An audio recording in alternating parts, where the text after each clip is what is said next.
guys, so we're going to review for your Module 8 DBA. Please know the standard equations for each conic, which includes this parabola, hyperbola, ellipse, circle, and also know the steps to eliminate a parameter being the third variable, which is, you'll see in number 2, that third variable is known as t. Sometimes it'll be theta. So starting off with number 1, one of the conics that we'll work on is the ellipse. So note that the ellipse has a center of 1, 1. So this is a significant xy point known as h and k. So I'm going to make a point at 1, 1 and just notate that it's the center. All right, so from here, it has a horizontal major length of axis of 10. So graphically, that means from one end of the vertex to the other end of the vertex horizontally will be length of 10. Algebraically, one thing to note is that the major length has a value of 2a. So in an ellipse, a is always the larger denominator. So it is directly related to the major length of axis. So again, graphically, it just means that there's a distance of 10 from one end to the other end horizontally. Since I already know my center, that means from the center, I'm going to go over 5 points. And from the center, I'm going to go horizontally to the left 5 points. And these are my endpoints for the ellipse that I'm going to graph. If I did it algebraically, keep in mind that 2a is the major length, and in this case, they tell us the major length is 10. So if I divide both sides by 2, a will equal to 5. Also noted is the vertical minor length of axis of 6. So the minor length algebraically is 2b. It equals to 6. So if I were to solve for that, I know b equals to 3. Now keep in mind a and b are the distance from the center to the vertex, which is an endpoint of the ellipse. One will be vertical and one will be horizontal, depending on which one is major and minor. So a is always related to the major length. So from the center, since I know b is 3 and it's a vertical minor length, I'm going to go up 3. And from the center, I'm going to go down 3. And these are the endpoints of my ellipse. Now keep in mind that I am not a good artist. I am also drawing on some pad here that is not very stable. So if I just do this enough times, it starts to look like an ellipse, but those are my endpoints. So keep in mind that what we're looking for is the standard form of the equation. Since the major length is horizontal, that means that a, the larger denominator, will be under x because it is horizontal. One thing I forgot to note, let me just correct that here.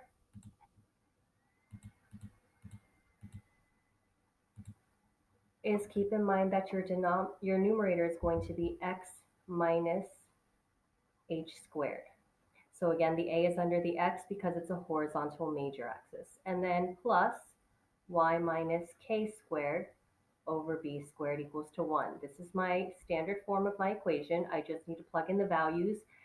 Do not plug in anything for x and y because x and y represents any point on this ellipse. So everything else I do have the values for. So my h and k are both respectfully 1. So I'm just going to plug that in. And then over a squared. A is 5. I can leave this as 5 squared, or I can write 25.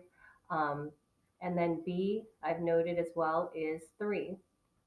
So 3 squared or 9, either one will work. This is my equation for the ellipse. Now for number 2, I'm eliminating the parameter and writing y as a function of x. So that means I wanted to say y equals to something in terms of x, like mx plus b. So to do that, I need to find the value of t. So in the x equation, I'm going to isolate t. So I'm going to write this over here, and algebraically, I'll move the 1 to the other side. And then x minus 1 equals 2t. Divide both sides by 2. And I'll get x minus 1 equals to t. So step 1 was to isolate t in the x function. I've already done that. And now I'm going to take the equation for y and replace the t value with its equivalent, which is x minus 1 over 2. So instead of 3t minus 5, it's going to say 3 times x minus 1 over 2, always substitute in parentheses, and drop down the minus 5.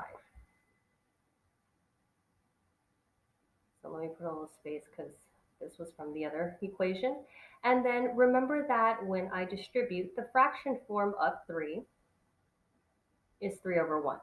So when I multiply fractions, I multiply straight across. Numerator with the numerator, denominator with the denominator. I do distribute this 3 to each term in the parentheses. So this will give me 3x minus 3 all over 2, which, since you have this entire thing over 2, you can split up the numerator, giving you 3x over 2 minus 3 over 2 minus 5, and then combine the like terms from there. So once you combine the like terms, you'll have something in terms of mx plus b. And just kind of a little side note, since we are subtracting fractions, if ever you subtract fractions by hand, negative 3 over 2 minus 5 over 1, you can do something called crisscross applesauce, which I've gone over in another video. So negative 3 times 1 is negative 3, minus, because there's a minus in the middle, cross 5 times 2 is 10, over applesauce. 2 times 1 is 2. So this would give me negative 13 over 2.